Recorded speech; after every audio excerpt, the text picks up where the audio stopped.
Olá, pessoal!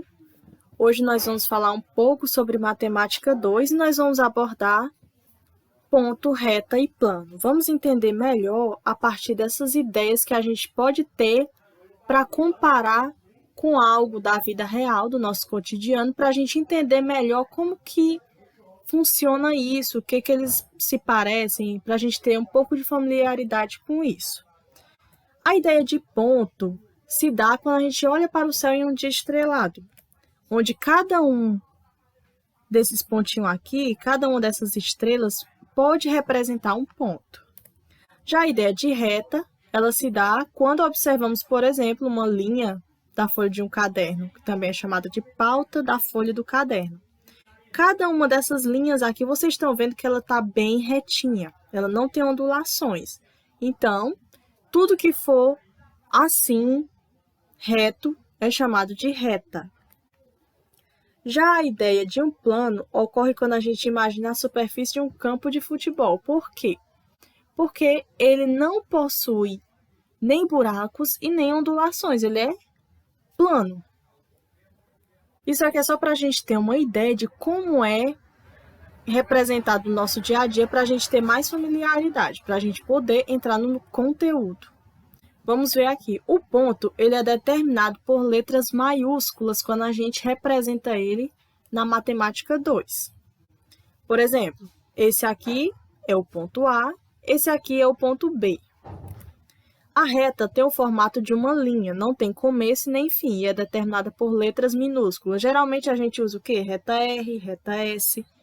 E a letrinha que representa ela fica determinada bem à frente da reta. O plano não possui limitação em suas direções. Representamos cada plano por letras minúsculas do alfabeto grego. Então, aqui a gente tem o plano alfa. Notem que isso aqui é apenas uma parte do plano, porque ele é infinito em todas as suas direções. É como se fosse uma pequena parte dele. Agora nós vamos abordar sobre o que é reta. Como eu já falei, a reta pode ser comparada com a linha de um caderno. A gente pode entender que por um ponto P qualquer passam infinitas retas. Pronto, eu tenho aqui esse ponto P e eu posso passar várias retas por ele. Infinitas. Aqui eu coloquei apenas 4 retas, mas podem haver infinitas retas que podem passar por esse ponto. Por dois pontos distintos A e B, passa uma e só uma reta. Podemos usar esses pontos para nomeá-la como reta AB. Ela é representada assim, a letra AB e um tracinho em cima. Isso vai representar que são os pontos da reta. Pronto, eu tenho essa reta aqui e ela pode ter dois pontos distintos, que são ponto A e ponto B. Agora nós vamos ver como são classificadas duas retas quando estão dispostas em um único plano. Vamos ver aqui. As retas podem ser classificadas como paralelas, concorrentes, que também são chamadas de secantes, e coincidentes. Essas retas paralelas, elas nunca vão se cruzar, elas ficam uma ao lado da outra na mesma direção. As retas concorrentes são aquelas que, mesmo que não estejam se cruzando, mas em determinado ponto, elas vão se cruzar. Porque aquilo que a gente vê no desenho ela é apenas uma parte da reta, porque a reta ela não tem início nem tem fim, ela é ilimitada. Já as retas coincidentes ocupam a mesma posição, é como se elas ficassem uma em cima da outra. Agora a gente vai ver alguns exemplos para entender melhor isso aqui. Aqui a gente tem um plano e a gente tem duas retas, a reta R e a reta S. A gente está vendo que elas estão uma ao lado da outra na mesma direção. Vocês imaginam que em algum ponto, se a gente esticar elas, em algum ponto elas vão se tocar, elas vão se cruzar? Não, porque elas estão exatamente na mesma direção. As retas R e S não possuem nenhum ponto em comum, o que significa que em lugar nenhum dessa reta ela vai se cruzar uma com a outra. Essas retas são denominadas de retas paralelas e a gente pode indicar ela por R//S. S. Quando vocês virem R e S, e entre eles duas barras ou qualquer outra letrinha que tem aqui, vai indicar que as duas retas são paralelas. Agora nós vamos falar sobre as retas concorrentes, que também são chamadas de secantes.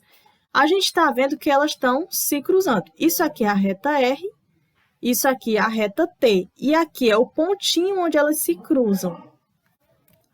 A reta R e a reta T possuem um único ponto em comum, que é o ponto A, que é esse daqui.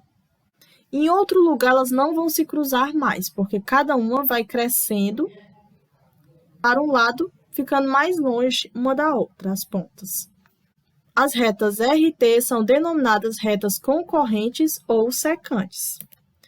E a gente pode indicar elas como R, X, T, ou R vezes T, como se indicasse um cruzamento.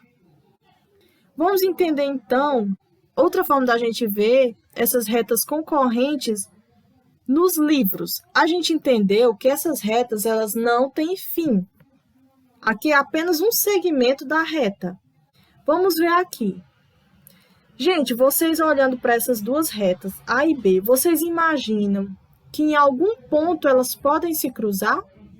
Como a gente está vendo que elas não são paralelas, elas não estão indo na mesma direção, elas já estão indo em direção contrária, à medida que uma sobe, a outra desce, então em algum ponto elas vão se encontrar e vão se cruzar.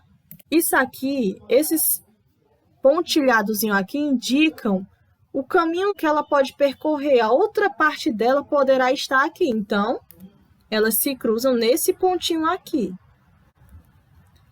Agora, nós vamos falar sobre as retas coincidentes. Como a gente está vendo aqui, a gente tem esse plano e a gente tem a reta A. Por enquanto, eu tenho só uma reta, mas eu vou mostrar para vocês por que ela se chama coincidente com a outra reta. Duas retas A e B podem coincidir, ou seja, podem estar ocupando a mesma posição no plano. Como eu falei anteriormente, retas coincidentes é como se elas estivessem uma em cima da outra, na mesma posição, no mesmo lugar. Nesse caso, dizemos que A e B são retas coincidentes. Elas têm todos os pontos em comum. Como vocês podem ver, aqui a gente tem a reta A e eu vou mostrar para vocês a reta B, que vai ficar exatamente sobre essa reta A. Quando a gente tem duas retas, uma sobre a outra, como é o caso dessa daqui, a gente chama isso de retas coincidentes. Portanto, reta A e B são coincidentes e têm todos os pontos iguais, todos os pontos delas são em comum. Gente, com relação a este assunto, vocês vão fazer uma atividadezinha do livro, lá da página 82, e são as questões 1, 2, 3, 4 e 5. Tchau, gente, e até a nossa próxima aula.